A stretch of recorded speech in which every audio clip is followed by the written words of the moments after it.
Inspiration Talk. Suksesmu, inspirasiku. Dengan saya Ines Indrasasti yang akan menemani kalian selama 30 menit ke depan. Di masa pandemi COVID-19 menyebabkan angka pengangguran di Indonesia semakin meningkat. Banyak perusahaan yang terpaksa memangkas jumlah karyawannya karena terus merugi. Pencari kerja pun semakin meningkat dengan adanya fresh graduate.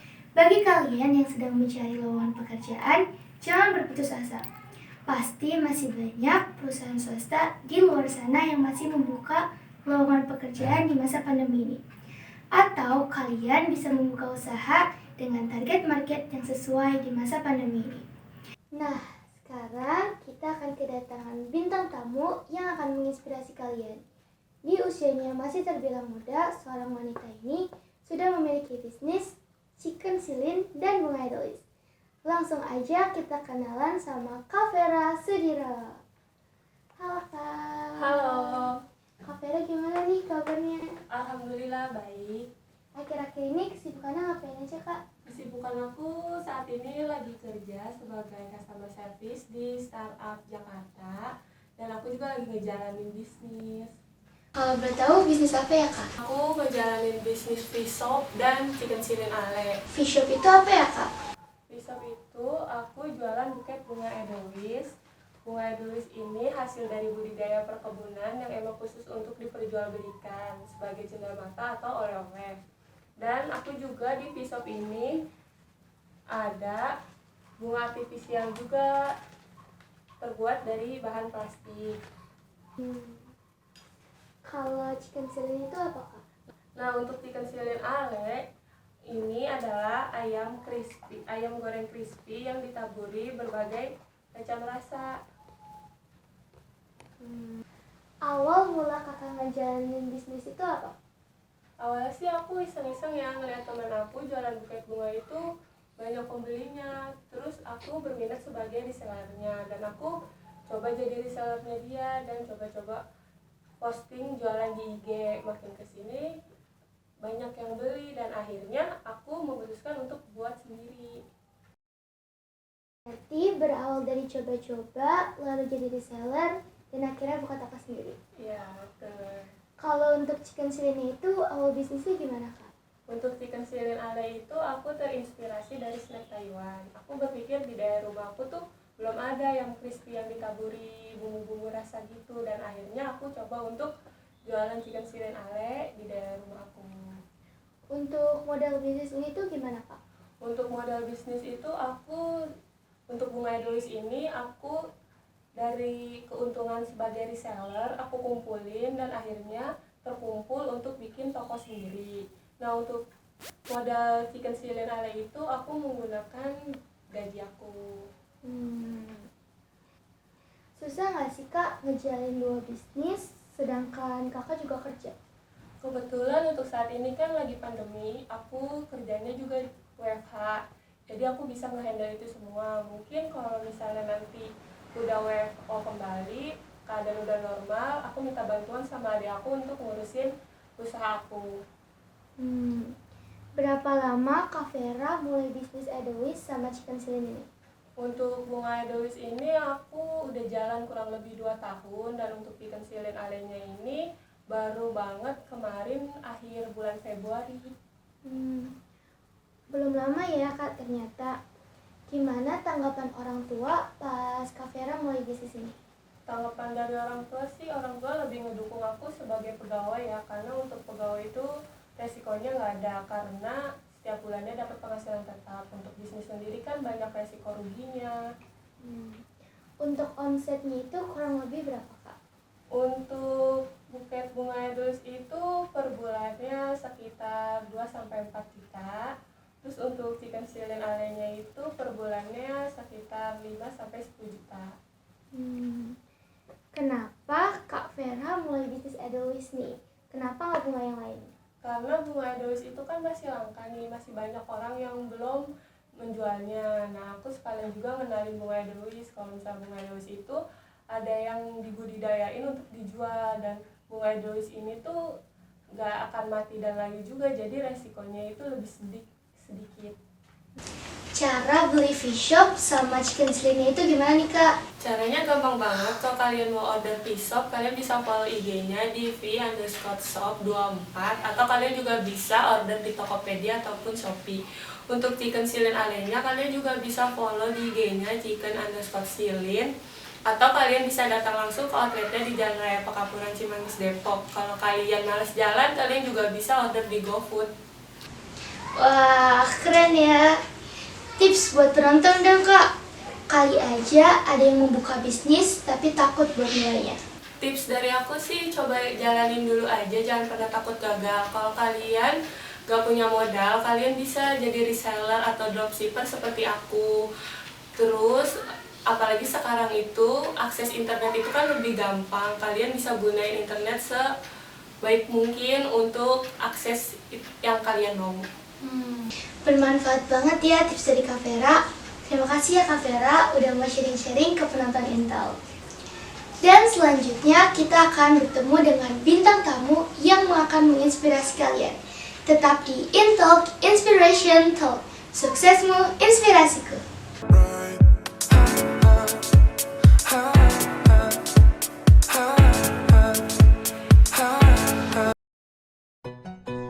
Bete banget.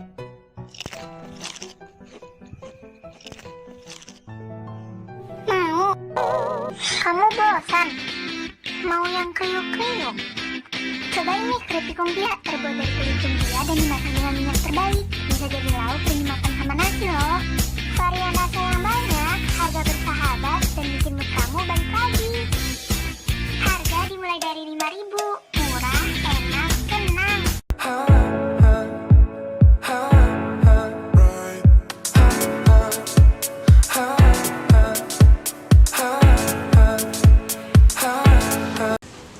Kembali lagi di Intel Inspiration Talk. Suksesmu, inspirasiku.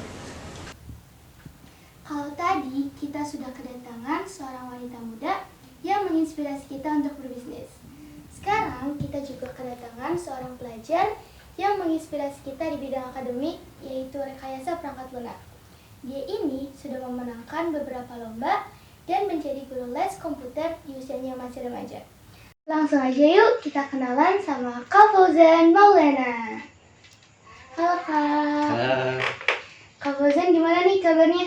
alhamdulillah baik, sehat. Gimana kabarnya? Alhamdulillah baik. Baik. Kak Fauzan akhir-akhir ini kesibukannya apa aja Kak? Akhir-akhir ini tuh lagi sibuk ini aja sih, kayak bantu-bantu tim IT dari ada perusahaan namanya Rumah Coding. Terus kadang-kadang kalau emang lagi dipanggil jadi trainer buat ini kursus komputer aja gitu, sama belajar aja. Katanya Kak Fauzan ini pernah menangin lomba software ya? Coba cerita-cerita dong sama kita. Lomba software ya, pernah sih waktu itu. Jadi ada beberapa lomba dari sekolah diadain. Yang pertama itu lomba dari sekolahnya, jadi sekolah khusus jurusan RPL itu ngadain lomba untuk kayak software engineer gitulah. Jadi ada 2 kategori. Yang pertama itu ada mobile, lomba untuk mobile, ada lomba untuk web. Jadi satu mobile application, satu web application. Nah itu tuh awalnya ditarik gitu sama guru ya. Jadi waktu itu disuruh sih sama guru, jadi ya ikut aja gitu. Jadi gimana nih awalnya Kak Fauzan suka dan ambil jurusan rekayasa perangkat lunak itu gimana? Awalnya sih justru nggak tahu ya apa itu rekayasa perangkat lunak gitu-gitu. Baru tahunya sih waktu ini aja, lihat di sekolahnya gitu. Di bannernya kan itu waktu itu ada kayak bikin game gitu-gitu. Jadi ya lumayan tertarik, cuman gak jadi opsi utama juga. Yang jadi opsi berikutnya itu apa ya, kalau nggak salah tuh waktu itu sempat mau masuk juga ke situ gitu. Karena emang suka ini aja dulu tuh, kayak suka desainer grafis gitu. Oke, ngomongin rekayasa perangkat lunak, belajarnya itu ngapain aja sih? Belajar itu ya tentang pemrograman tentunya, kayak pertama sih dasar-dasar pemrograman, habis itu lanjut lagi jadi ke pemrograman mobile, ke pemrograman web gitu ya, kurang lebih itu sih singkatnya kalau RPL belajarnya tentang pemrograman. Bisa sebutin nggak Kak satu contoh aplikasinya? Suatu contoh aplikasinya itu ada sih kemarin bikin, jadi kliennya tuh minta untuk aplikasi untuk bisnisnya dia, semacam toko online gitu tapi untuk produk dia sendiri gitu, produk komoditas gitu yang ingin dipasarin ke pasar luar juga. Awal ikut lomba itu gimana dan motivasi untuk mau ikut lomba itu apa? Motivasinya tuh awalnya ya disuruh tadi. Nah terus kan udah ini nih, udah masuk gitu, terus ini kan apa sih itu namanya, tiba-tiba kayak dipilih aja gitu, nggak tahu dipilih buat apa sih itu namanya, seleksi buat lomba ke tingkat lanjut gitu. Nah di lomba tingkat lanjut itu tuh, jadi di lomba itu kakak kelasnya itu kayak yang dulu tuh kakak kelas di sekolah tuh nggak pernah kalah gitu, kalau nggak juara 2 juara 1, kalau nggak juara 1 juara 2. Itu sih motivasinya. Pelajaran apa yang Kak Fauzan dapetin pas menang lomba? Pelajarannya ya, pelajaran waktu lomba, jadi ada cerita juga nih, yang waktu itu kan lombanya di Bandung tuh, ya habis lomba di Depok. Nah situ tuh jadi kan tingkat provinsi ya, jadi ada peserta dari daerah mana-mana gitu, juga dari sekolah mana-mana juga. Nah itu ceritanya ada teman kamar kan, kita tuh nginep di daerah Bandung gitu. Nah jadi ada teman sekamar, itu dari daerah mana ya lupa ya, pokoknya dia itu jago banget lah di bidang lomba ini. Waktu itu lombanya web teknologi gitu ya, jadi waktu itu karena terobsesi banget nih sama lombanya, jadi nggak sempet ini nih apa, nggak sempet kayak kepikiran buat ngobrol-ngobrol apa sih itu namanya, kayak ngobrol-ngobrol tentang apa gitu, maksudnya yang dibahas lombanya aja, ini soalnya gimana gini gitu. Nah padahal tuh orang jago banget ya pokoknya. Nah habis itu karena terlalu terobsesi sama lombanya tuh, maksudnya serius banget, akhirnya nggak sempat ini tukeran nomor. Ya tukeran nomor. Nah habis itu pas diumumin juaranya, dia dapet tuh juara 3 kalau nggak salah. Jadi gitu sih, gagal dapet relasi gitu. Jadi ya apa ya, pesannya tuh kalau misalkan lomba jangan lupa ke relasinya juga sama ya gitu deh pokoknya. Iya. Oke. Gimana tanggapan orang tua Kak Fauzan pas Kak Fauzan menangin lomba? Tanggapannya ya senang, apalagi itu kan gimana ya, jadi dulu juga nggak pernah ikut lomba.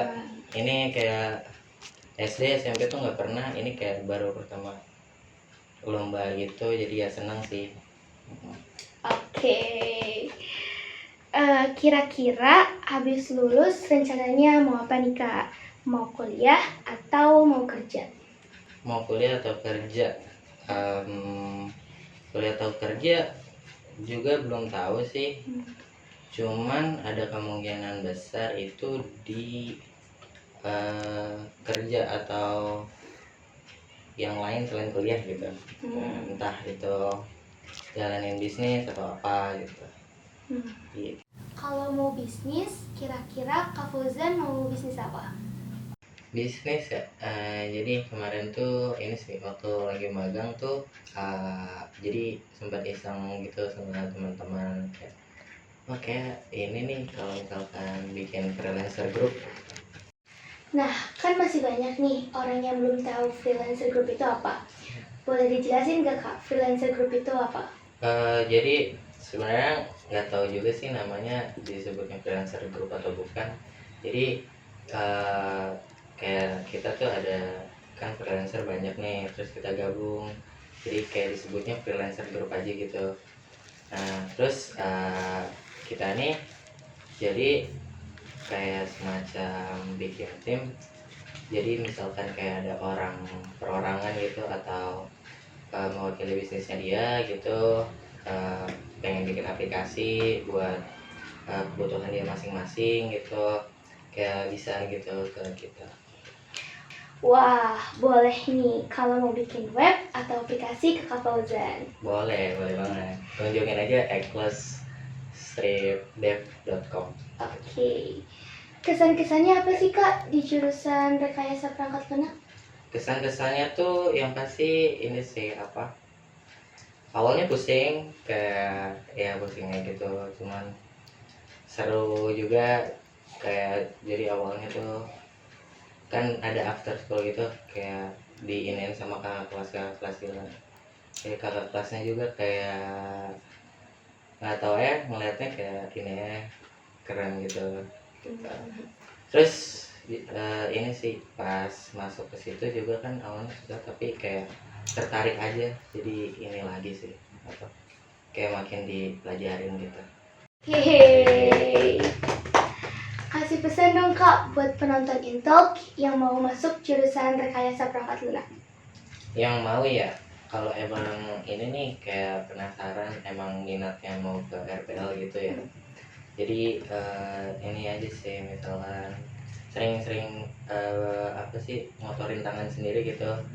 Jadi kalau misalnya kita udah ikut suatu kegiatan, kayak workshop gitu, bikin aplikasi ini, jangan udah belajarnya di situ aja gitu.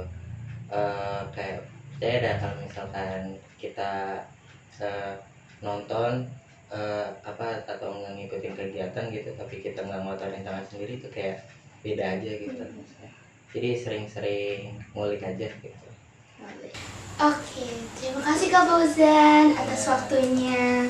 Udah sharing-sharing sama kita tentang rekayasa perangkat lunak. Dan akan kita lanjutkan setelah commercial break yang satu ini. Jangan kemana-mana, tetap di Intalk, Inspiration Talk. Suksesmu, inspirasiku.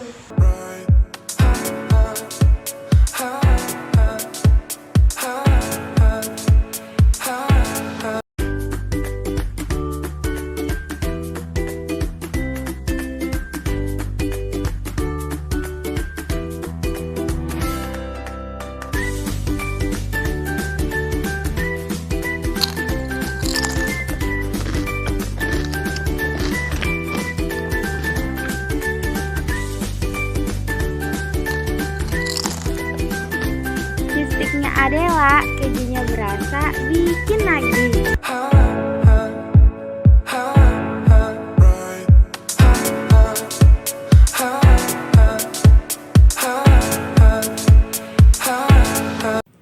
Kembali lagi di Intalk, Inspiration Talk. Suksesmu, inspirasiku. Kalau tadi kita sudah terinspirasi nih sama yang IT. Kita juga punya bintang tamu selanjutnya. Dia memiliki kemampuan di bidang akademis dan juga pernah menang beberapa lomba. Langsung aja kita kenalan sama Kak Albert Fatah. Halo Kak. Halo Kak. Kak Albert gimana nih kabarnya? Baik. Akhir-akhir ini kesibukannya ngapain aja Kak? Kira-kira ini paling ngerjain tugas sama jalanin hobi macam-macam sih. Kalau boleh tahu hobinya Kak Albert apa? Hobinya paling ngomong bahasa Inggris, belajar bahasa Inggris gitu, sama kadang syuting kecil-kecilan video gitu. Berapa lama Kak Albert belajar videografi? Pas mulai sering nonton YouTube, jadi ngeliat video orang bikin video gitu, belajar tips and triknya, jadi lama-lama suka sih, sering nonton. Kalau belajarnya itu sendiri, kakak otodidak atau ada guru khusus yang ngajar? Waktu itu sih otodidak ya, karena sering nonton video YouTube, jadi akhirnya suka. Kenapa bisa tertarik sama bahasa Inggris? Kenapa nggak bahasa yang lain? Sebenarnya tertarik bahasa Jepang, bahasa Jerman, kan bahasa Inggris yang paling banyak fasilitasnya buat belajar, karena di sekolah juga belajar bahasa Inggris kan, jadi lebih mudah aja. Seberapa penting sih public speaking di lingkungan Kak Albar? Tergantung kondisi sih. Mungkin buat orang yang suka ngomong di depan umum bakal berguna banget karena bisa lancar ngomongnya dan juga bisa sesuai pronunciation-nya masing-masing. Menurut info yang kita punya, Kak Albar pernah menang lomba ya? Iya, Juara apa tuh Kak? juara pidato bahasa Inggris setingkat kota. Sharing-sharing dong sama kita, siapa tahu bisa menginspirasi anak muda di luar sana. Kalau sharing, kalau kalian punya hobi, jangan takut buat ngejalin hobi itu. Karena kalau nunggu buat ada semua fasilitasnya kan nggak bakal ada. Jadi mulai aja dengan hal yang kalian punya sekarang, just do it. Awal mula pengen ikut lomba ini tuh apa Kak? Awalnya sih cuman mau nyari pengalaman aja sih. Karena mau nyoba hal-hal baru dan ya akhirnya bisa dapet. Ada nggak sih pengalaman menarik pas Kak Albar ikut lomba? Pengalaman menarik banyak sih. Contohnya kayak ketemu teman baru, deg-degan pas naik panggung. Cuma banyak sih. Sebenarnya kalau mau mulai hobi, just do it. Karena kalau udah mulai pasti banyak dapat pengalaman dari situ. Gimana tanggapan orang tua Kak Albar pas menang lomba? Tanggapannya pastinya bangga ya. Karena menang lomba dan dapat juara juga. Ya orang tua pasti bangga sama anak. Gimana sih caranya percaya diri ngomong English speaking? Kan suka nih ada orang yang bisa bahasa Inggris tapi malu buat nge-public speaking. Jangan takut salah sih ya, karena semua orang pasti belajar, pasti pernah bisa salah, pasti dikoreksi lagi. Jadi misalnya mau ngomong sama orang atau mau praktis, jangan takut salah, lakuin aja. Pasti nanti lama-lama tahu, semakin ngomong semakin belajar, lama-lama tahu apa kesalahannya, bisa diperbaiki lagi ke depannya. Berapa lama belajar English speaking-nya? Dari public speakingnya mungkin dari SMP udah mulai ikut lomba-lomba ya. Jadi mungkin pas kelas 7 atau kelas 8 lah. Motivasi kakak pas ikut lomba itu apa? Motivasinya mau nyoba hal baru aja, mau ketemu teman-teman baru, gimana rasanya lomba di depan umum. Referensi belajar bahasa Inggris itu dari mana kak? Referensi belajar bahasa Inggrisnya banyak sih. Sekarang udah ada sosmed kan, udah di internet, kita bisa belajar dari situ, dari YouTube, dari IG, ada aplikasi-aplikasi juga, kita bisa akses ke semua itu sekarang. Keuntungan public speaking yang Kak Albar dapat itu apa?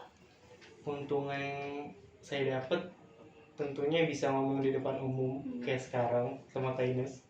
Juga bisa berguna juga kalau lagi ada acara-acara dan macam-macam sih, banyak sebenarnya.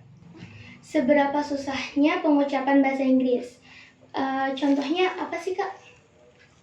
Tergantung sih ya, kalau orangnya udah tahu mungkin malah dibilang gampang. Tapi misalnya nggak tahu, mungkin yang orang sering keliru pas mereka bilang because, sebenarnya itu harusnya because. Karena ya mungkin orang-orang lagi nyaman bilangnya because, tapi ya kali ini saya koreksi sedikit aja. Oke. Aksen apa yang Kak Albar pakai? Basically US accent, karena lebih gampang aja di mulut, orang-orang lebih ngerti.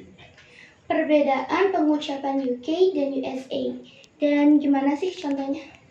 Perbedaannya mungkin di R-nya ya, di kalimat sebenarnya nggak terlalu ketara banget, cuman paling R di belakangnya. Kalau kita nyebut di US, car itu dibaca jelas banget R-nya, kayak car. Tapi kalau di UK kayak car, jadi nggak terlalu dibaca. Gitu aja sih sebenarnya yang paling basic. Kan Kak Albar masih SMA nih. Ya. Tujuannya setelah lulus itu apa? Tujuannya untuk sekarang ya lulus SMA, sama daftar mau masuk univ juga yang udah diimpiin ya, sama ngelakuin hobi sih. Kasih pesan-pesan buat kita yang mau belajar English speaking. Yang mau belajar English speaking, like Cowboy Junior said, tak perlu tunggu hebat untuk berani memulai apa yang kau impikan. Ya. Nah, itu dia pesan dari Kak Albar. Pesan dari acara ini adalah jangan pernah takut untuk mencoba. Siapa tahu minat dan bakat dapat menjadi berkat. Terima kasih sudah menonton Intalk Inspiration Talk. Dadah!